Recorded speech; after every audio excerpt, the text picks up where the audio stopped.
What's up, everybody? Hello, America. First off, can y'all hear me okay? Because it seems like every week Trey is way louder than I am. I've got his mic turned way down and mine turned way up. So let me know if you can hear me okay and if he's not blowing your eardrums out. I'm sorry, everybody. Oh, don't do that. I mean, doing an ASMR video. Uh-oh. That's right.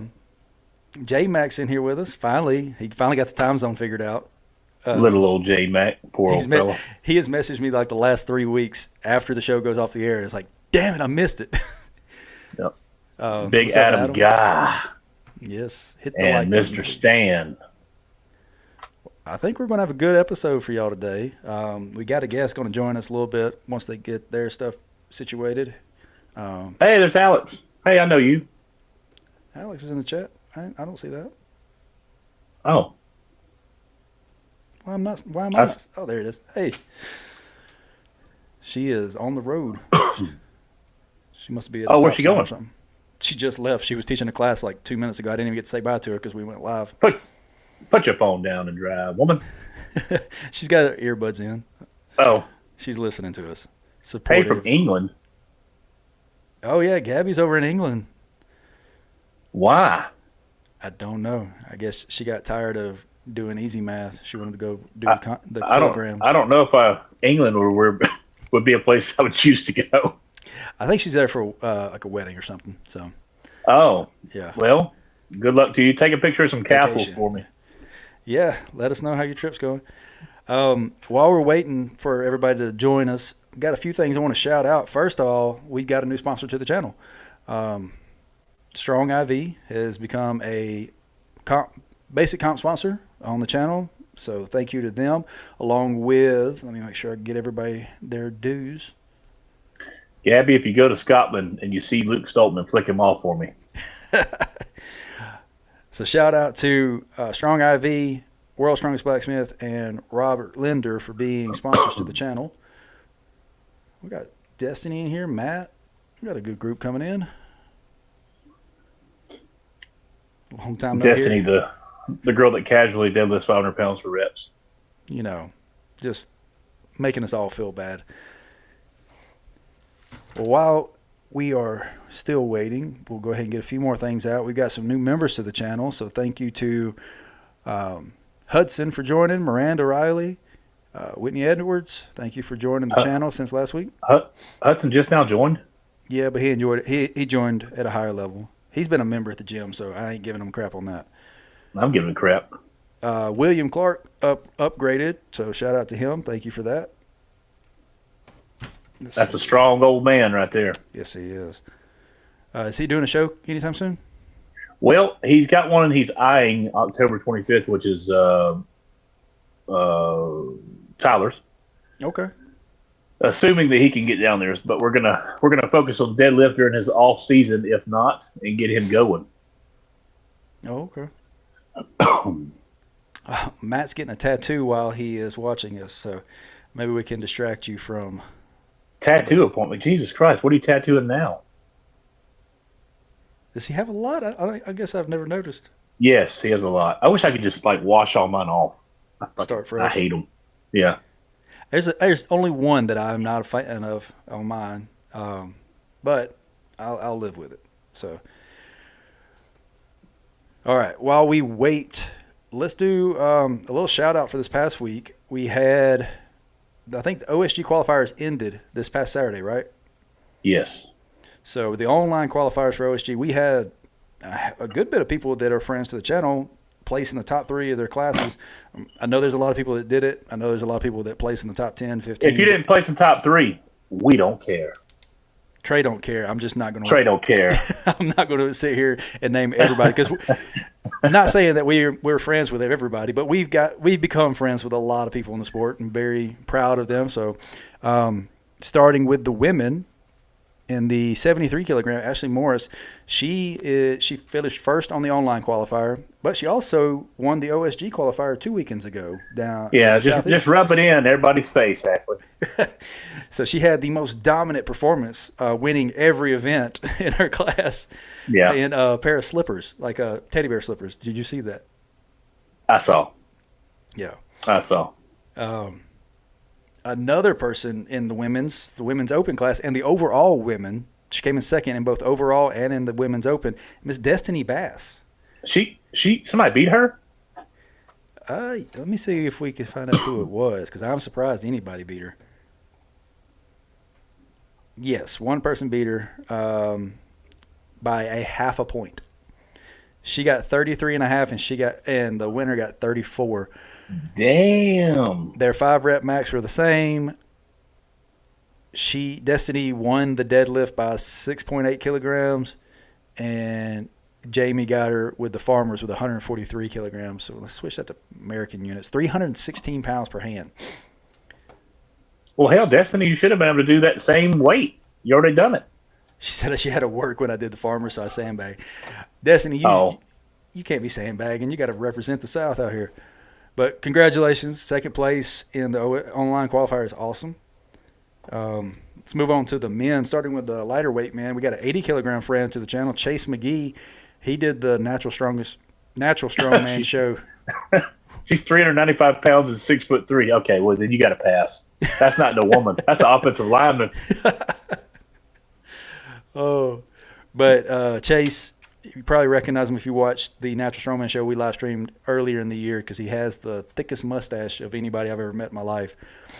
He came in second in the 80-kilogram. In the 90-kilogram, second place, Brett Fain, who I had the pleasure of getting my butt kicked by him 2 years ago in Alabama Strongest.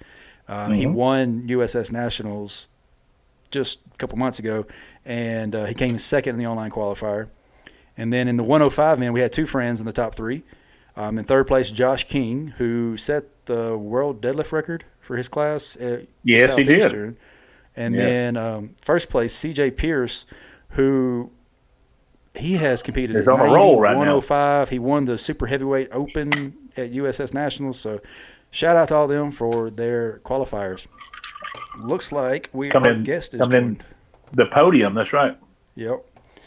All right. So, yeah, once again, shout out to everybody who's done so well on the online qualifiers. But let's get to our guest. Let me see. Let me make this look a little bit better. What's going on?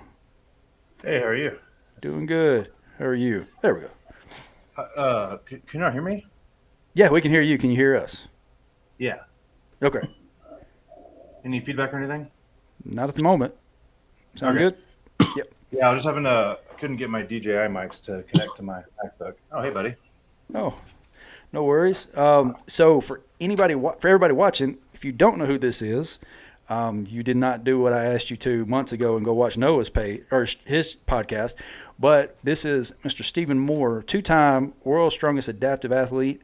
You've got other titles too, don't you? Because I see a bunch of trophies and belts behind you. Oh, yeah. Oh, shoot. Oh, my gosh, this stinking thing. Yeah, so the belts are America's Strongest Athlete with Disabilities. Okay. And then basically two worlds, a second and a third at worlds, and then some local able-bodied comps, which are really fun to do sometimes as well, just to remind myself I can beat two-legged people too. Well, Stephen, I don't know if I've ever actually introduced you to Trey, my co-host. Trey. Hey, how you doing? Good, yeah. Good. Trey is the strongest man he's the world's strongest 90-kilogram man. Because he beat the 90-kilogram champion. Yeah. He beat Tyler Davis. Weighing in at 275 pounds. I was going to say, what am I missing here? There's nothing 90 kilos about you. Your traps weigh 90 kilos, but anyway. That's right. Well, welcome to the show. I appreciate you joining us. You have a really great story that I'm going to ask you to retell in a condensed version, because we try to keep this to under an hour, and there's a few things that I want to ask you at the end. But we didn't have a whole lot happen this past weekend. Figured it'd be a great time to have a guest on, and who better than a world champ? So if you will, just share your backstory with us.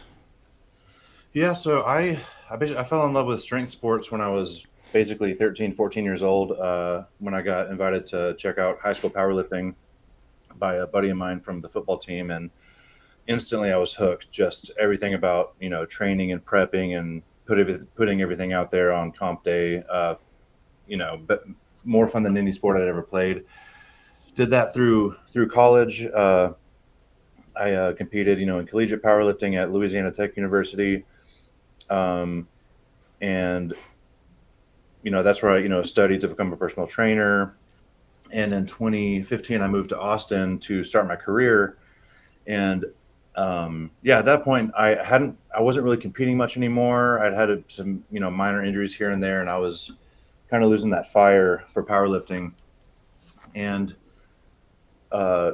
less than a year after moving to Austin, I was just on my way home on my motorcycle.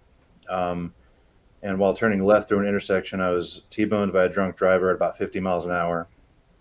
And somehow had absolutely no injuries whatsoever, above, but basically like it shattered my tibia and my ankle up to a certain point, and there were no other bruises, scrapes, concussions, nothing.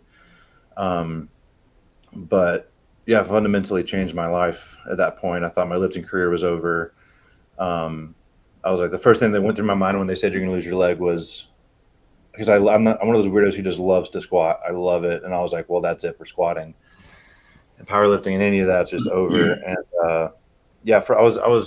I felt pretty hopeless for a while until I met somebody in the hospital who came and visited me. Total stranger. I was high as a kite, but he came in, lifted his pants leg up, and all I remember from this guy, I never got his name. I don't remember what his face looks like, but I remember he had a prosthetic leg under his pants. And I was like, holy moly, this guy just walked in normal. And so that's when I started to be like, okay, like, it's time to start feeling sorry for yourself, move forward, and like, what does it look like to just get back on track? And fast forwarding a bit, I'd gotten pretty bored with powerlifting at that point, and I just like, I've always been a fan of strongman, since I was a kid, watching it with my dad. And so someone told me about a local comp in Austin called the Austin Strongest Savage, which was a year after my accident. And I was like, well, that's a cool way to celebrate almost dying, but not. So I signed up for the show, having no idea what I was doing. And I just trained like a beginner, I just, how do I do this? How do I do this? And I have a new body now. So like expectations out the window, just having fun with it. And I came second out of 9 able-bodied athletes. And I was like, okay. Wow. Is it novice or open? It was novice. Yeah. Oh, okay. Still, it's amazing. And I was like 215 at the time. I was super skinny. So just did like 2 to 3 shows a year at the local level until 2021. I was invited to America's Strongest Athlete with Disabilities. I won that one.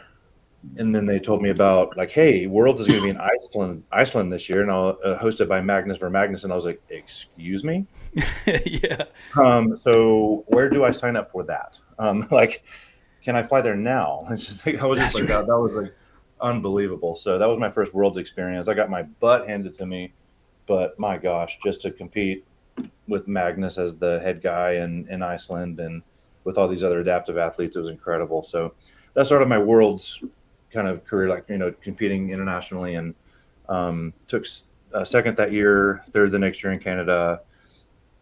I won the following year in Florida, last year in the UK after a couple of health events that scared the crap out of me, but I had to overcome some extra stuff last year to win.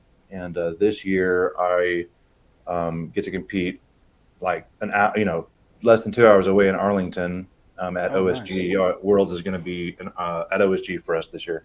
So I was going to ask you, I remember the last time I talked to you, you talked about how Magnus did the Worlds for the adaptive. Has it always been Magnus that's run that show up until now? A long time. I couldn't tell you for sure, but at least a decade, probably more.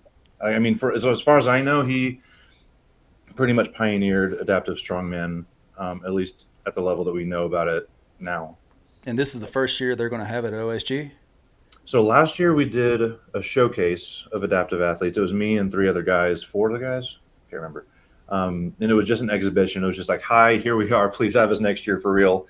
And so this is the first year that we'll have a sanctioned, show as an adaptive category, four different adaptive categories at OSG. Yeah, yeah. Oh wow, well that's awesome. I mean, I love seeing that grow.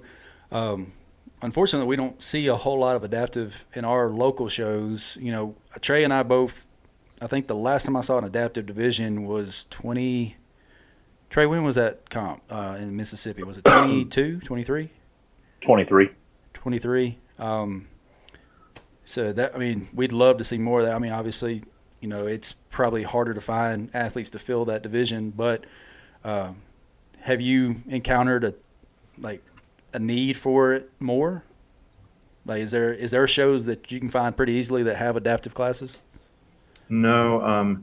Well, there's kind of multiple problems. I mean, there's not a whole lot of us to begin with, but there's plenty of adaptive athletes in other sports, even other strength sports, that just don't know about it. And even if they did, where the heck would they go? So you have an awareness problem, because there's CrossFit athletes who are adaptive, there's power lifters who are adaptive, there's other strength sports where I'm sure they'd like to compete, but they don't know about it. So awareness, and then, okay, now that they're aware of it, like promoters don't know how to add that division, because like depending on the division, like my division, there's really not a whole lot of change. Like standing class 1. That's what I was is going to ask next. Like, can yeah, you explain those divisions? Because we're both promoters, and I'll be honest, I don't know the first thing about it's how to even tricky. start. Like the part of continuing the growth of the sport is really ironing out these categories, because there's some vagary to it, but explaining it the best I can. Standing class 1, I say jokingly, is the least crippled, but uh, but basically it's like below the knee amputees is about as disabled as you can be and still hang with the crew there. But you have below the knee amputees, hearing impairment, vision impairment, and different conditions, that like neurological conditions. Basically, like you're mobile. You can walk. You can both use of both of your arms. So like basically the events are the same as able-bodied events. Like I do like my best yoke is 700. Like Wow. 300-pound log press. Like I'm training for a frame at 570 pounds. Like uh, stones, sandbags, like throwing, like all of it's exactly the same in terms of like the promoter. Just the only difference is like who competes in it, but the event design doesn't really change. I got you. And then you go standing class 2, which is basically athletes with use of only one of their arms, whether they have both, just don't have use of one, or they're an amputee, upper limb. Like James Spurgeon, if you haven't had him on your show, like he is one of the most incredible athletes I've ever encountered.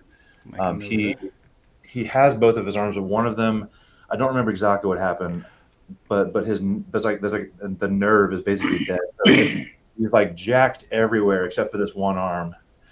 We talked about him because he Yeah, set a record on a stone lift recently, yes, didn't he? 400, at least 400 pounds. Yeah. Yeah, So he we has a talked about strap him back when it where he happened. wraps it around, grabs the strap with his good arm. This one's just dangling, and then he lifts it up.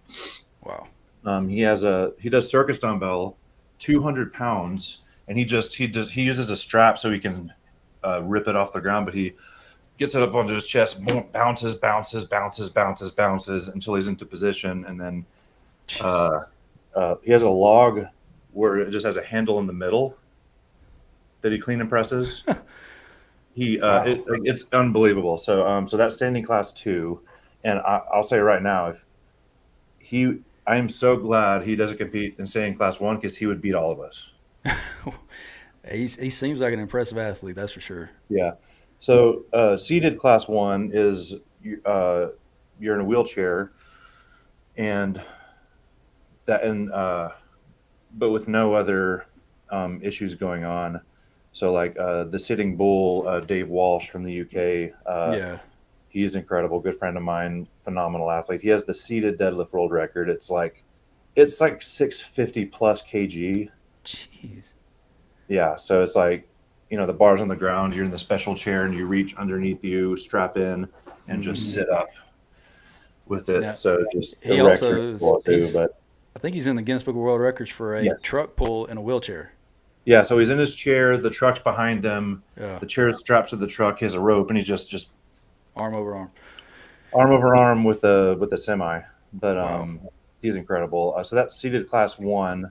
Seated class 2 is wheelchair with a neurological component to the disability, so cerebral palsy, for example.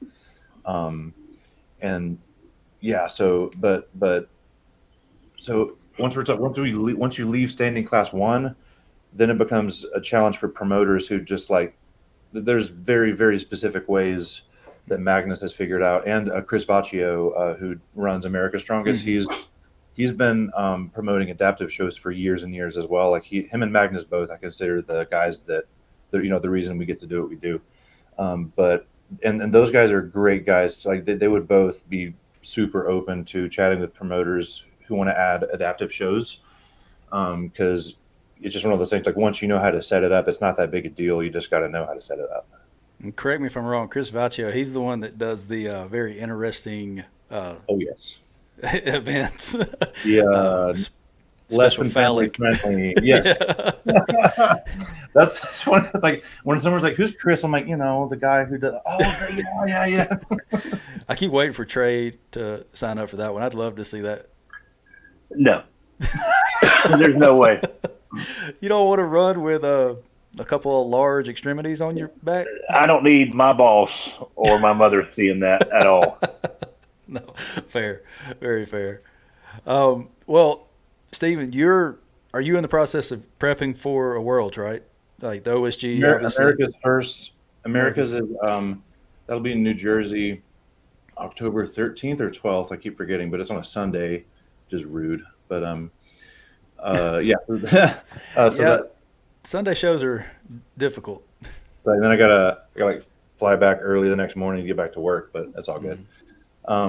So that's America's Strongest. I got so I lost my title last year because like the I'm not kidding. The night before I was going to fly out to defend my title for the 4th time, I came down with a norovirus, and I don't know if either one of you have had that, but I wouldn't wish that on my worst enemy. It's like your body is emptying all fluids from every available orifice, and like it's one of those things like you get your butt to the hospital because like you're going to dehydrate so fast that it's wacky. I was in the hospital for 2 or 3 days. They were just trying to get my body to stop expelling fluids. It was awful. But is it essentially like I don't know if you've seen the South Park episode where Randy was on the blowing his nose and shitting and pissing and throwing up all at the same time? Oh my gosh, yeah, I haven't seen that one, but it sounds about right. They actually thought they scanned my gut, and they falsely thought that I had a blockage in my intestine. So what they do in that case is they shove a tube through your nose, down your esophagus, into your stomach, and suck everything out of your stomach to keep it from going into your intestine. And that was like one of the most painful, uncomfortable experiences of my life. And it turns out they didn't need to do that because they misread the scan. It was just a virus. It wasn't a blockage. So I didn't get to go to America's last year. All that to say. So you didn't lose your title. You just didn't defend it that year. Correct. Yeah. Okay. Showing up, unfortunately, is an important part of it. Yeah. I know that feeling. I lost the limit breaker title because I had pneumonia. I was in the hospital for 7 days. Yeah. Yeah. I was like what freaking luck. But anyway, so then like less than 6 weeks later, I had Worlds, and I was just so happy to be there. So when I won, I was just like over the moon.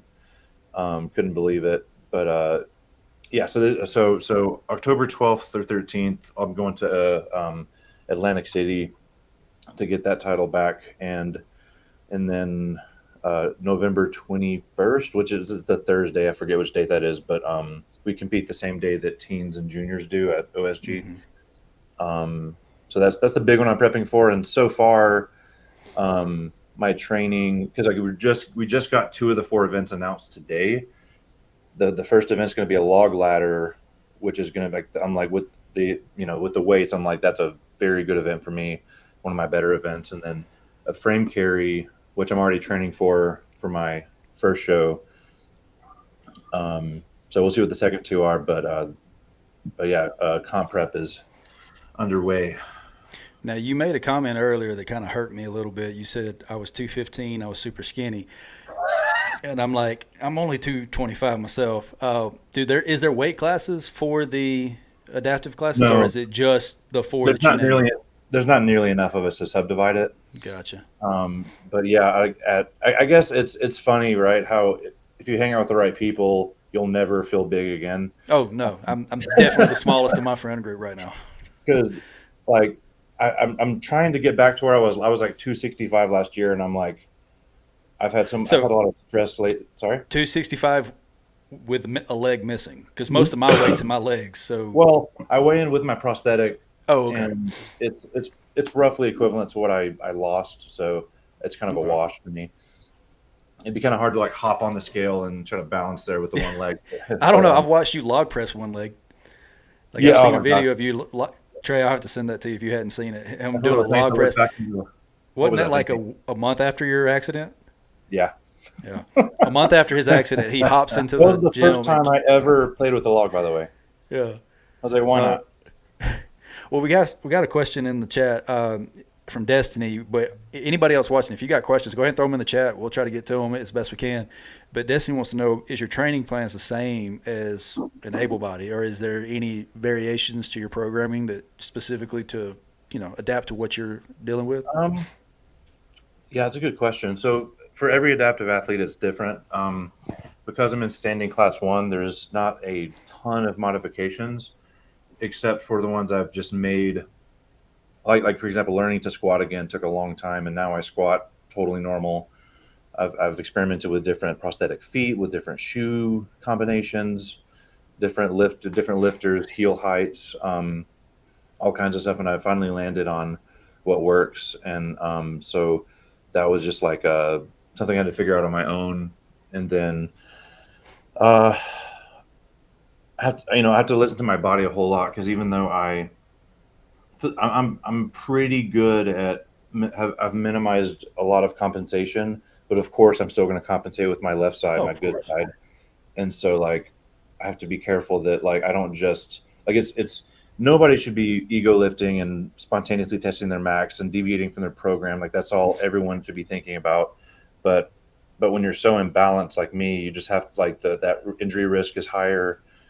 Everything just matters more, all those decisions, and so if my body's really screaming at me, throwing up red flags, I have to listen and adjust, go into my clinician and occasionally get everything inspected. Is my leg on the verge of exploding?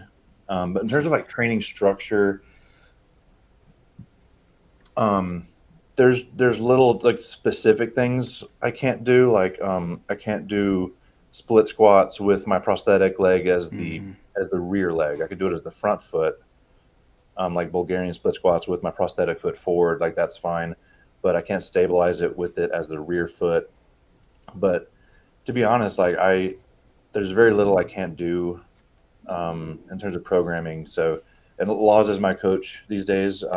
Big Laws official Lawrence Chatelet, and there's not a whole lot of stuff he sends me where I'm like, that's not possible.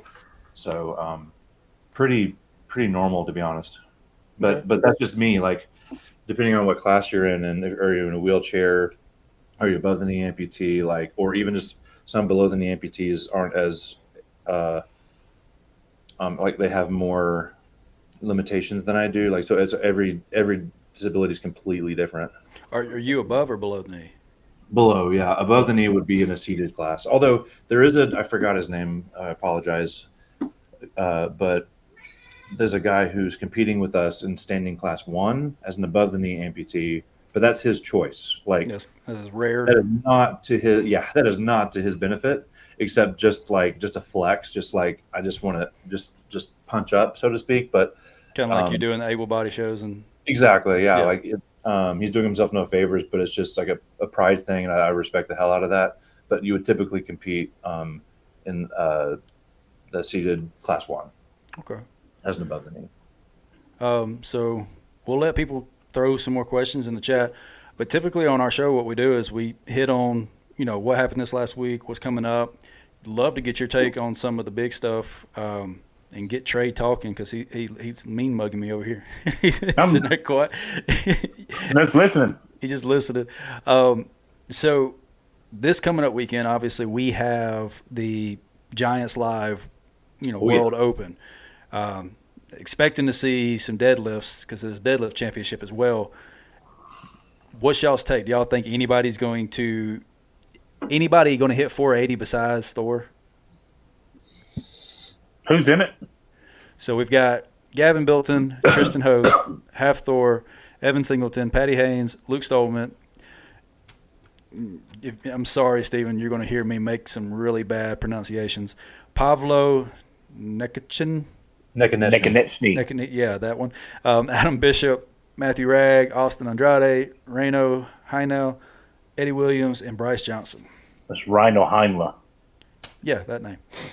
Yeah, that. All right, so I think Rhino will. I think Andrade has a chance.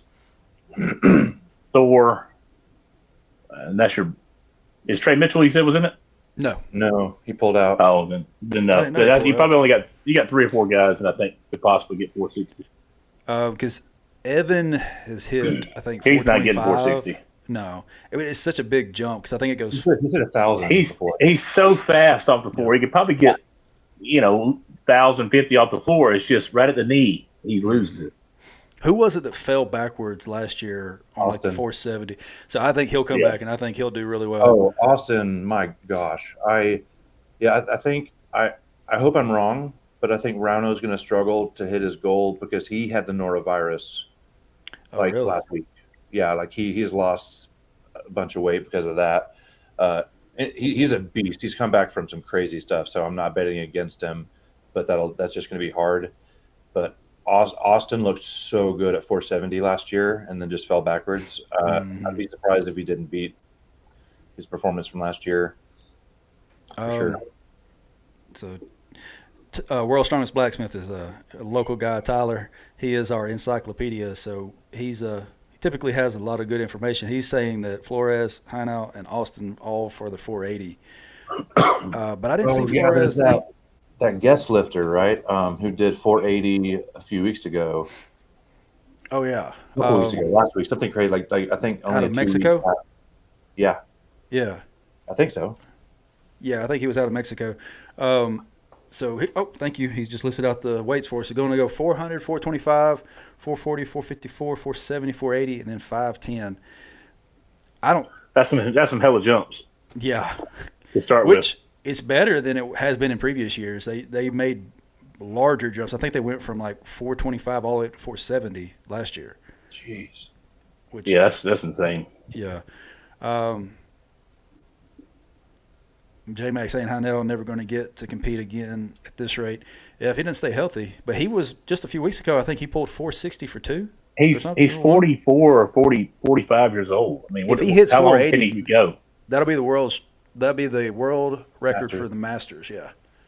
He'll break his own record, but yeah. Yeah. So odds that Half Thor hits 510. He'll get it. I think so too. That that 460 double he did. Oh my! His lockout is solid, but I see why people think it's soft. It's because of the suit is pushing down so much. But I think people would try to just nitpick. He's got that locked out. It's not like it's a soft lockout. No. Well, if you look at Eddie, someone put it side by side. It's like, okay, let's play this game. Thor's hips were a little soft, but Eddie's knees were obviously soft or like noticeably soft. He hit 500 for the first time. So it's like, this isn't an IPF pull. No. Yeah, be careful talking about Eddie. Trey's a fan. Oh, man. I love that rivalry though. My God. Oh, it's entertaining. It's been a topic of I conversation a few times. I do like the rivalry, but I always back Eddie up because at least he had two legit pullers who pulled 500 off the floor at least, and that was Jerry Pritchett and of course Benny Magnuson. So he had legit people at least there to push him. That's why my beef was always with Thor about the garage lift, but he beat that now because even at the new show, the platform was rickety and he had to change his stance, and he still pulled it. So that was so impressive. No, he's a beast. I think he's going to be better rested. It's going to be more on his time frame here. He's not too far away. I think 5'10" is going to be easy. I would love to see them throw a little more if he fills it up for it. If he does his regular stance, it's over with. So, what do y'all think? Is he going to do the deadlift and then kind of pull back, or is he going to go the whole show? I think he's going to go the whole show. He's doing the whole show. It's just a matter of, I mean, it seems like compared to most athletes, the deadlift doesn't wreck him like some guys. No. Like I could see him doing 5'10", and now I think Evan and some other guys are going to bring the heat, but it wouldn't shock me if he won the show too. No, I let's do our picks because right now I'm looking. I think Evan Singleton or Half Thor is going to be fighting out for first and second, and then I'm going to say, depending on how heavy the events are, Patty Haynes possibly. Oh, yeah. Or that's what I've got. I've got Evan, Patty, and then Thor be third. So I think Thor's going to be at least second because that deadlift is going to push Patty Haynes down. Well, in the he's not that bad though. He's going to stay mid-pack. No, I think he'll be like 425 or something. But I think the Viking press, he's going to lose a bunch of points. So do we have the event list? Because it's not on the website I'm on. And I'm a huge Pat. Like it's been so cool to see Patty rise up. Like what does he weigh? Like 275, maybe. Oh yeah, he's not a massive. Yeah, he's not a very big guy. He's right up under 300. They got him listed at 276. Unbelievable. Gosh. And he's young, so I mean he's only 28. Yeah, if he put some mass on and get the press up. So we all three pretty much agree: Thor, Evan, and Patty in some order. Well, I mean, some fashion. Well, yeah, I'm trying to remember because they're doing 6 events, though one of them's a front hold. But Austin looked so good at Smo. Yeah, he did really well there. I mean, Pavlo's too much of a question mark after his accident right now. Who are Luke Stoltman? I mean, he hasn't competed. Who? You say Luke Stoltman? Yeah, he hasn't competed a lot. He'll recently, come in conditions. Yeah, he did really well his last show. Didn't he win or podium his last show? I'm trying to think of what it was. Let's see. I don't remember. I'm the one over here with the computer. He says Tyler's saying Patty's coming in at 315, and then you got deadlift farmers, steeplechase, Viking press, front hold, and a power stair. That I think Thor is going to win. I think he's going to win the overall show with that lineup. He's not going to do the greatest on Viking. I think he'll come fourth, fifth on that. But because it's a stabilized event, he's not having to balance it. I think he'll do better because his pressing's not 100% back, but he doesn't have the instability on it. And then steeplechase, he's probably not going to be the greatest most graceful. Although power stairs and deadlift.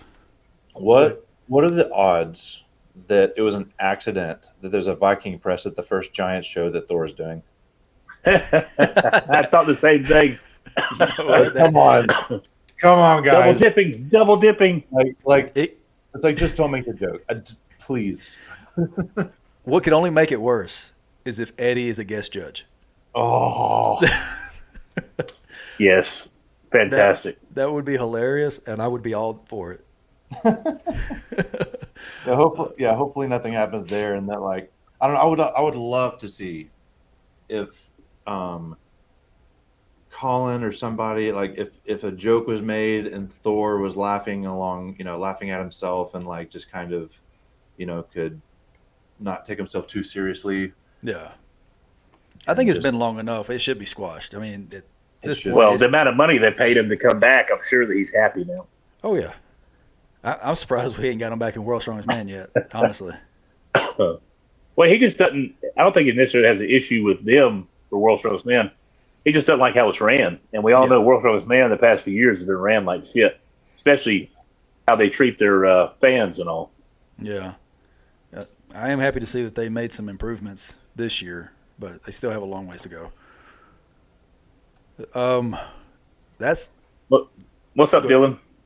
we Dylan got a jumped few in. more people jumping in with us. Yeah. There was another question while we were talking about this that came in for you. Let me see if I can scroll back up.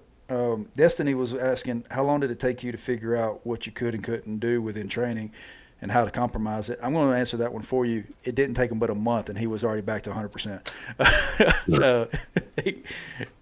But I'll let you answer, yeah.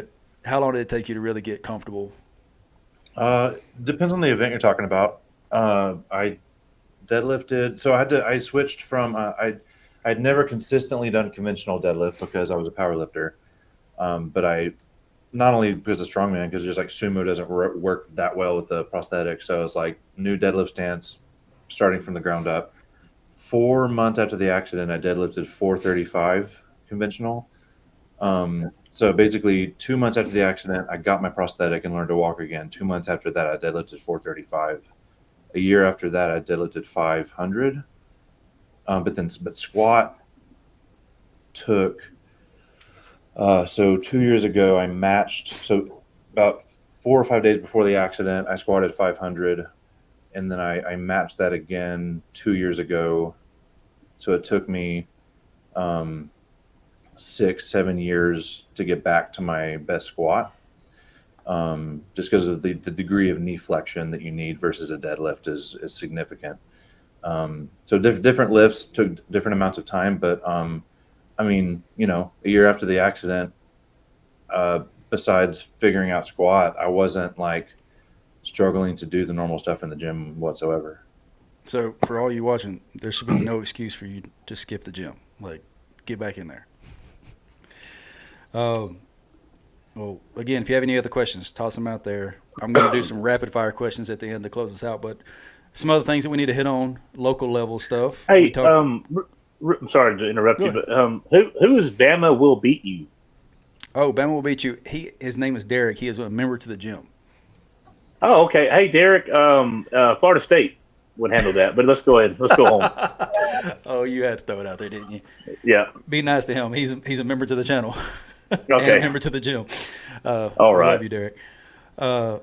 So we also hit on local shows around here. If there's any shows that you want to shout out to, feel free to. We've got one local show coming up this weekend, September 6th, the Tom Jackson Classic. Not familiar with many of the people, but it's out of Georgia. So if you're looking for something this weekend to go support them. September 20th, we have the Southeastern Open that Trey is hosting. I'm hoping to see 2 or 3 records broken. Are you charging admission, or is it free to come watch? It's $5 a head. I mean, obviously, kids will be free. Yeah. But I mean, all that money goes back towards the payouts for the athletes. So Yeah. that helps them. And then we will be live streaming that show September 20th. Hopefully, we see 2 or 3 records broken. And then October 4th in Georgia, we've got the Madhouse Gym, Crazy Strong. If you like kegs, this is the show for you. They have, I think, the heaviest keg in the state, or in the Southeast, I would think. I think it's over 500 pounds. No, they have one that's 700 in there. Oh, okay, 700 pounds. I don't know how they filled that thing up. I've got lead in my 375, and it's close.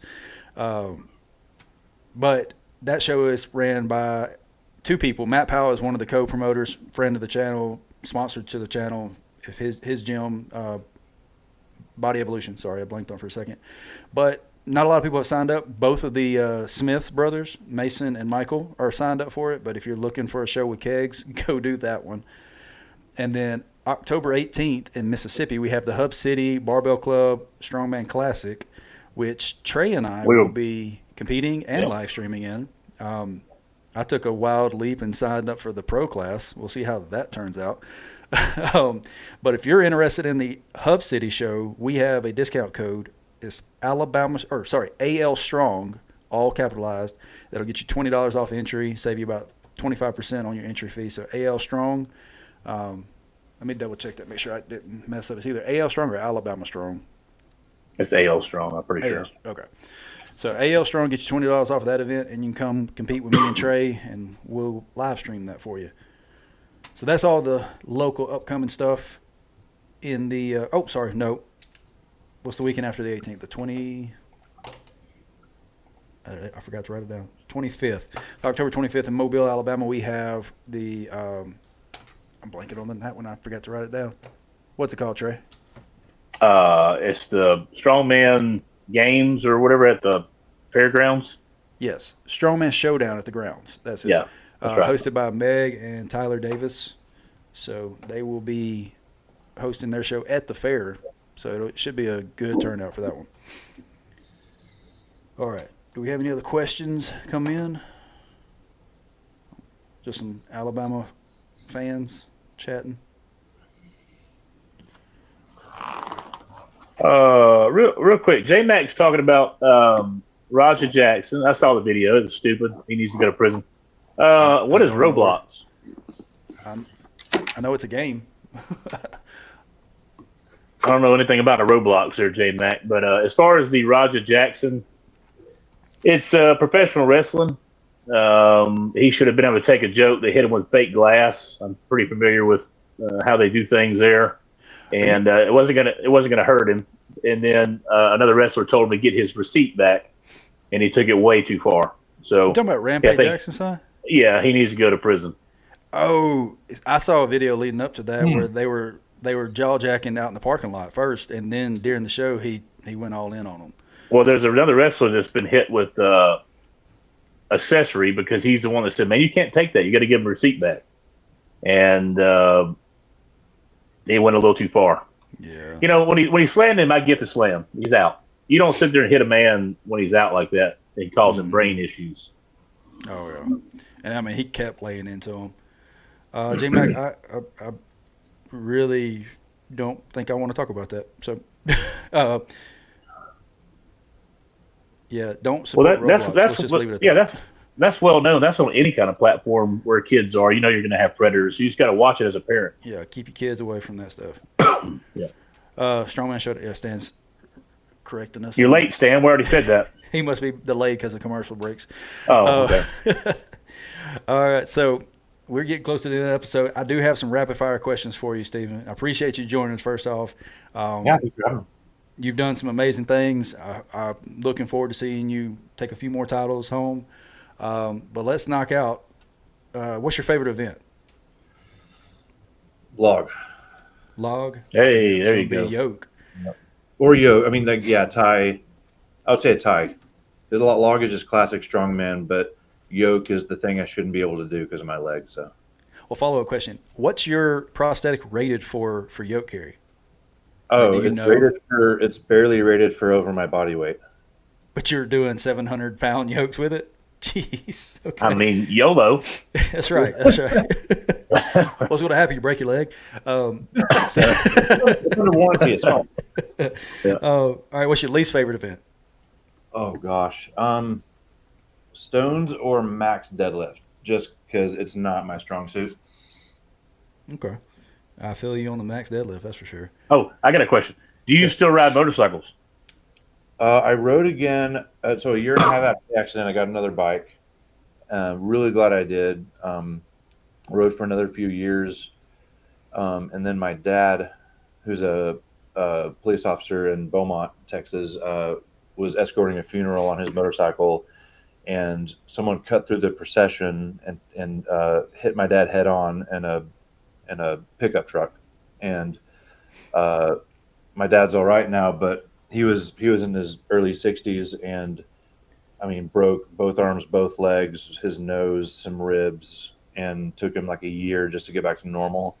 And when I visited him in the hospital, I completely broke down, and I was just like, okay, I can't do this anymore. Like, I'm about to get married at the time, and I was like, I'm not, it just feels selfish at this point, because of all, not because I think riding is that dangerous. It's just there's too many other a-holes out there who aren't focused on actually driving.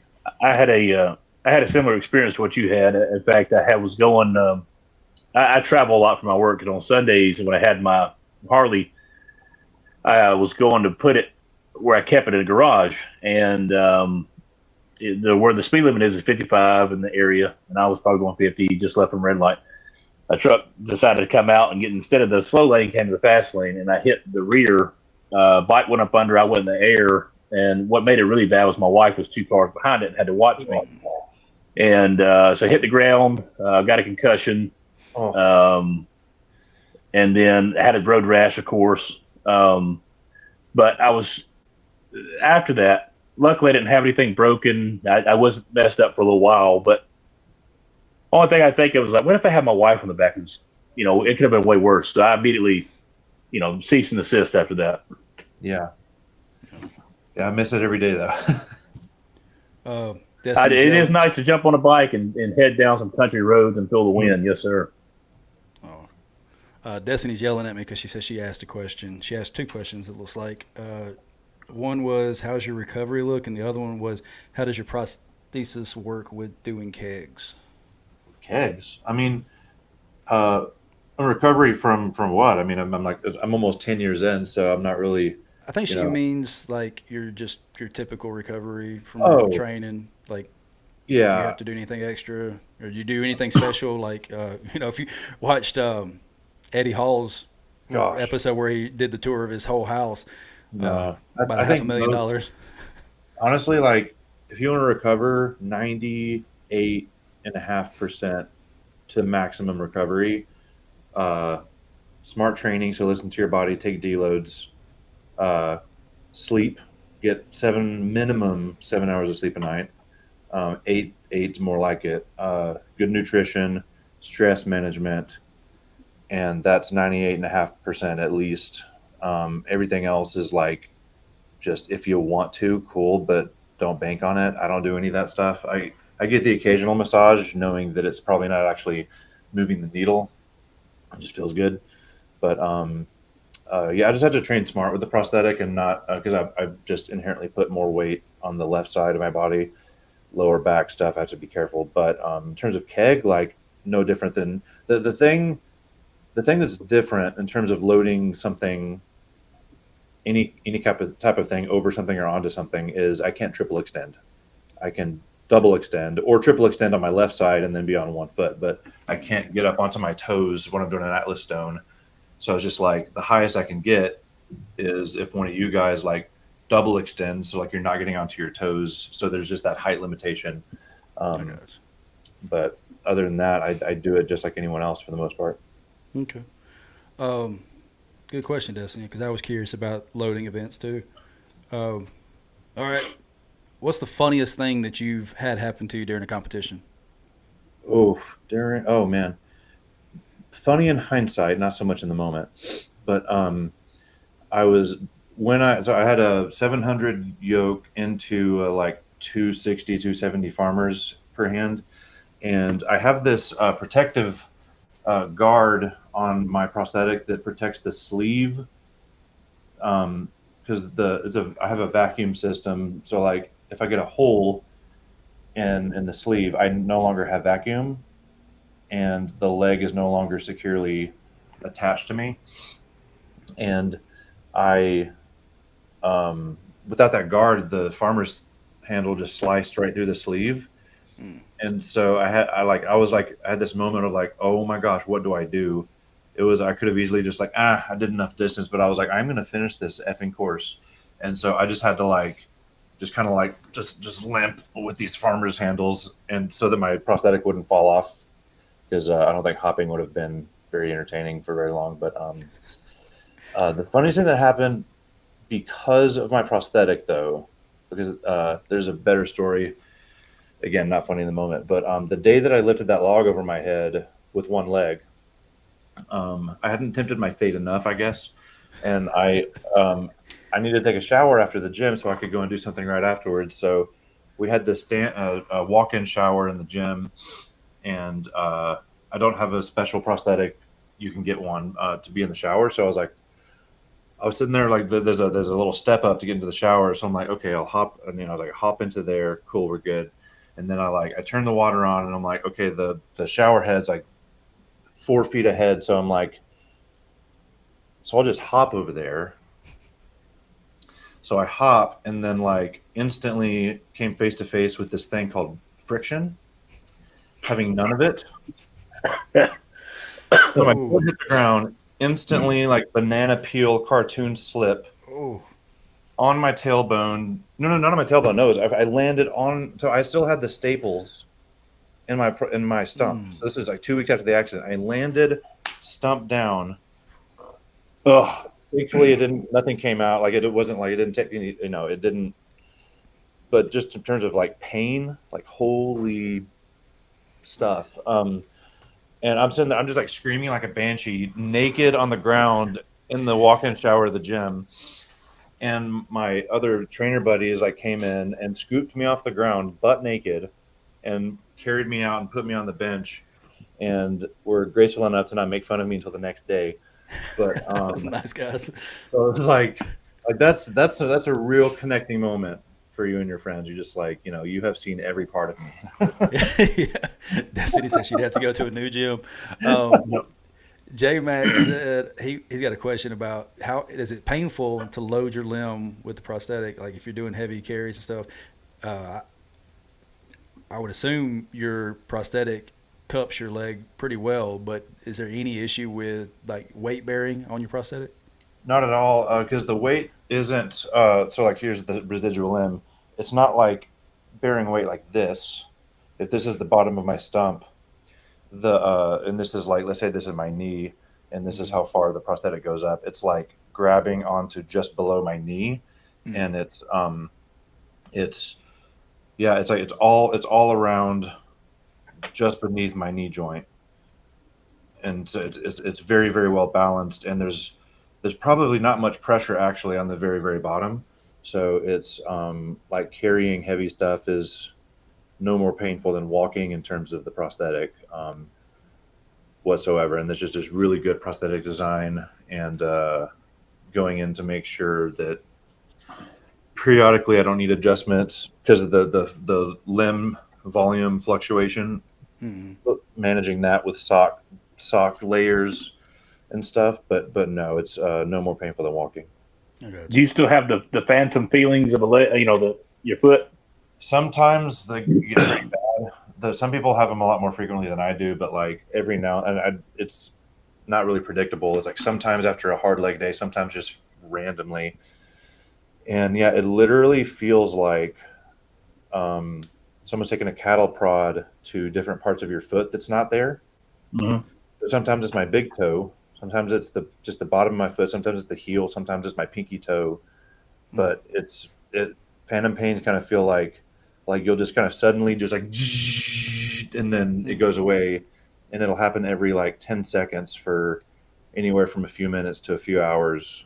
And the only thing I find that relieves it is I have to like take everything off and massage the end Mm-hmm. and just kind of Yep. remind my brain this is where it stops, Yeah.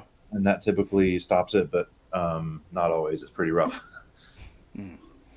Destiny wants to know if you have a name for your prosthetic. For my prosthetic, oh Yeah. god, maybe I should. I don't know. Like who said that? Destiny Bass. Let me know if you come up with one. um, what's the most impressive thing you've seen by an adaptive athlete? Man, I've seen some wild stuff. I mean, James Spurgeon usually comes to mind first. I mean, he's like, I feel like he's kind of pioneered some techniques that other one-armed athletes have used. Like I said, one-armed log, one-arm circus dumbbell with 200-pound dumbbells. I got to find the video of that log. Oh my gosh, it's wild. Yeah, like go scroll. It takes some scrolling to find the log, but he's got it in there. I saw there was a guy another one-armed athlete who doesn't use the same technique James does. He rolled again, one arm, rolled like he got on his knee. He got on one knee, and or maybe no, it was maybe just like on his both of his knees. I don't remember, but he rolled it into his lap. Somehow got up into the kneeling position, and then like he went from somehow kneeling on the ground to both feet on the ground with the stone in his lap and one arm around that thing and loaded it over just Jeez. like unbelievable. Like how do you find out that you could do that? That's ridiculous. Like what made you anyway? Let's see.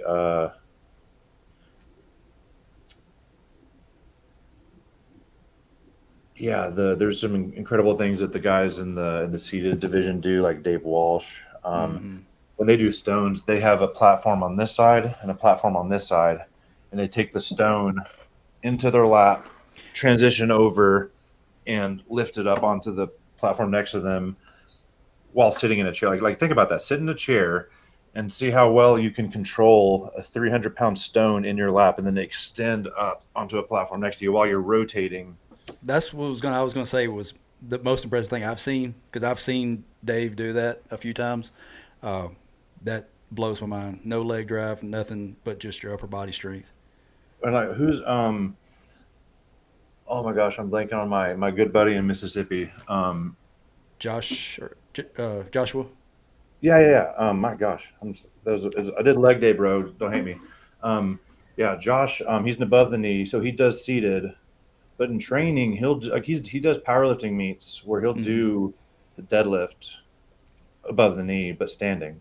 So he'll do a standing conventional deadlift, and for an above the knee, you can't, like, you don't have a knee. You have a mechanical knee that doesn't do anything active. Like, so you have to lock it into the straight leg position while your other leg bends just a bit.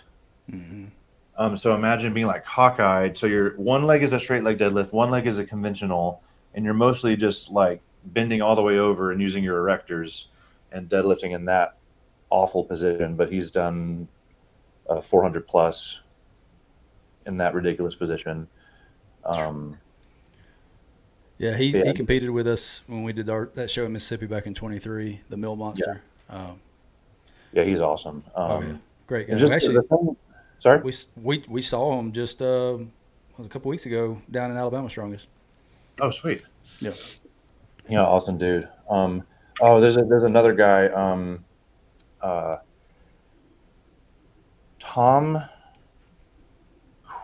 Oh my gosh, his last name Quasnaza. It's Don't ask me on that one. I'm oh horrible with man. names. Anyway, he was a New York fireman or policeman. I've competed with him a few times, but haven't talked with him as much as I'd like. But he was at Ground Zero during 9/11, and due to all the chemicals he breathed in, he developed, I believe it was ataxia, but he has a serious nervous system Hmm. condition that it's weird. Like he can walk somewhat, but he is mostly in a chair when he competes. Like he does compete seated, but he does some incredible things. And uh, like I said earlier, each adaptive athlete is different. Each condition is different. Within a condition, it affects different people differently. And so, like, just to see what each person has individually had to overcome.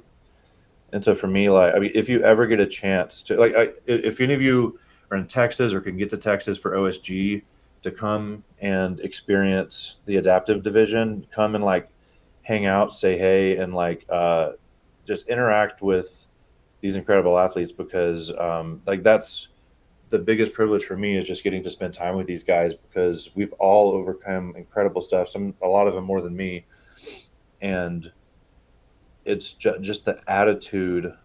Like, I mean, strongman generally has an attitude of, leave your excuses at home and just no one cares. Train harder. It's Mm. it's like doubly so in adaptive strongman. It's just like That's literally on uh, the back of my shirt. Nobody cares. Train harder. it reminds me of, I didn't serve in the military, but buddies of mine who did talk about how just like the love language is just, talking crap on each other, calling each other Mm. names, and just like this kind of this weird love language. And we have that in adaptive strongman. We'll like poke fun at each other's conditions. Like, oh, at least I don't have this, or at least I'm not missing this, or um, Yep. and it's kind of a coping coping mechanism.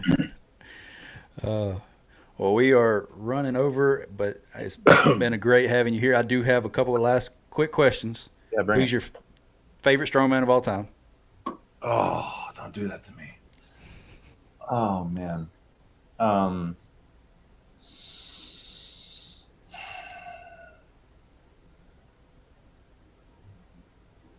Let me mull on that one while you ask me the second one. All right. Other question is, who is the greatest currently active strongman? Dadgummit. Okay. While you think about that, I'm going to do a quick one last thing we Yeah. got to do. We're going to try to start shouting out local athletes on the channel, stuff that we see, give a little recognition.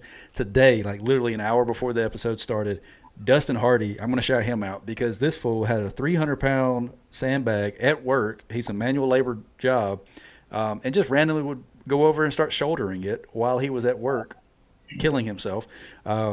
He's prepping for the Southeast, and he's just having a good old time with that 300-pound sandbag. So shout out to him for that. Okay. We got a super chat from Bama Will Beat You. Will Trey do the obnoxiously irritating Florida State chant for me? I really need to hear that again. I wish it was LSU. It's so bad. That way you can do the wee. You're like what's his name? Pat McAfee.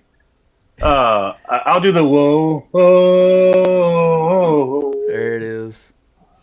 There, just for you, Derek. Yeah. I don't give a shit if it's Duke Blue Devils or Appalachian State. As long as they beat Alabama, I'm very happy. Oh, typical Auburn fans here. That's right. Well, Steven, did you come up with some? I'm just too much of a perfectionist. I'm like, there's a right answer here for me, but I'm gonna go Brian Shaw. The toss up was Big Z, but Brian, not just because he's one of the GOATs, but what he's done for the sport is almost unparalleled by any other athlete. Like Right. He truly wants to make the sport greater than where he left it. His work ethic, his example, like he seems like, great dad, great husband. Just the example he sets for other people, I think is just really inspiring. I aspire to be the kind of man he is, not just as an athlete, but and then greatest current athlete. Man, there's so many different ways to answer that question. You have Mitch Hooper, who's a bit injured, but he's coming back quickly, and no one's done what he's. I think he's supposed. I think he's announced he's coming back early for the Rogue. Yeah. Yeah. I thought we were going to have a longer break. Oh. Yeah. I mean, personal stuff aside, like just athlete. I'm not going to say no, he's not the GOAT or anything like that, but like who has done what he's done in the time that he's been in the sport, and just as an athlete, it's phenomenal. But also, and people are, he's fast, but he's not that strong. No, he's statically phenomenally strong. For me, I'm biased because Trey Mitchell, like I'm a big fan of Trey. He lives 10 minutes from where I went to high school, and in a little redneck town in Southeast Texas. I drove through Trey's town every day of my life virtually, and if it weren't for his grip strength, like what all would he have won now? Seriously, Everything. What wouldn't he have won if not for his grip strength, which has to do with the car accident he was in? He has a Achilles heel just like Kiliskowski would have won if it wasn't for his damn deadlift. Yep. Right. Yep. And I was like 10 feet away from Trey when he ripped his Achilles, and me and Liz, because Liz Shotley was next to me, and we both thought it was his heart or something because he went down and then they made a wall around him, and no one heard the snap. He just fell, it seemed, and it was like, oh no. But the speed at which he came back from that is ridiculous. I forget sometimes that he did that not that long ago. But I think, like, in terms of just pure static strength, technique aside, like Trey's got to be one of the GOATs of just pure static power, if not for his grip. Yeah, I think Evan Singleton has a chance if he maintains his trajectory right now. I think he has a chance to be dominant for a little bit. If he can just, like, he's gotten better. Calm down. And I know everyone and their mom has told him this, and he's probably tired of hearing it, but. Yeah, exactly that. Just he doesn't need to go into berserker mode. Like, is it his deadlift? It's like, who cares how fast you rip it up to your knees if the bar floated away from you and now you can't lock it out, no matter how strong you are. That's right. So, all right. Well, I think Trey Mitchell is a great one because, like Trey said, that one thing that holds him back, just like a Kielikowski. But still, he's done so much even with that hindrance. I mean, nearly zeroing an event and still podium. Yeah, it's crazy to think that where we are now with human beings, what they lift. But I'll still always have Bill Cashmere as my favorite. The only man to ever be told he's too strong to compete at World's Strongest Man. Yeah. He was born at the wrong time, I guess, because like, yes. God, could you imagine if he was born in the 90s or late 90s? Like, my God. Oh, yeah. Him He would get versus Pugnowski some hell. Yeah, that would be awesome. Oh, that gosh, parallel universe with that rivalry. Could you imagine? It would be as great as like Big Z and Shaw. Yeah.